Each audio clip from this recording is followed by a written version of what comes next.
Hey, good morning, everybody, and welcome to another daily market report brought to you by Mike Bjork. Hey, the sky is falling. Okay, that's my little April Fool's Day joke. Anyways, folks, actually, the news are pretty good here. We got some pretty good economic news releases today, so we'll kind of go into that. And anyways, it's Friday, April 1st, as you did tell, and I hope you guys have an upcoming weekend. With that aside, let's start with economic news. Non-farm payrolls up came in, so I guess this time around ADP was actually more closely correct. So it was close. Up 216,000 jobs, so that's actually great news. The unemployment rate actually dropped as well. It was actually expected to go upwards and instead went down. All the earnings, that's the only one that was probably one of the big, that and construction spending were probably the only real big drawbacks. Average all the earnings and payment stayed zero. ISM pretty much in the same range, 61.2. Construction spending, again, another negative number, minus 1.4%. But the stock market's liking it. One of the other things that was creating some havoc was the Ireland government was making some threats. Basically, they wanted the senior bondholders to write down some of the bond debt. But they backed off as Frankfurt, this European Central Bank in Frankfurt basically said no, and because they didn't agree with them, they backed off on those threats.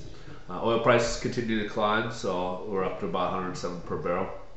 And also yesterday we had a pretty big change in the market yesterday for the bond market, which I'll show you in a minute. But a lot of it had to do with these Fed members talking about, speaking in a hawkish tone. So they're basically saying how the quantitative easing is going to definitely end in June, and that maybe, and some even throwing out the word rate hike as well. So we'll have to kind of see how that plays out. Obviously, with the Fed minutes, I believe this will be released next week, so we'll kind of take a look at those notes. But let's take a look here at the bond market. As you saw, we touched the upper level here at the 10-day moving average, and then we dropped way down. So we're right about where we kind of started the day before on Wednesday.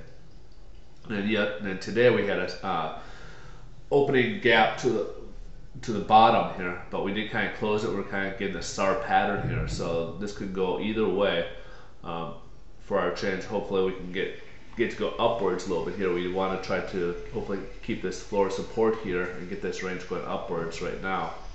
But right now we had a kind of opening gap, and looked like it kind of got closed with earlier days, but it's been pretty volatile. Even yesterday we had a price improvement, then we went back to worse. Today could be kind of the same route as money's going back and forth.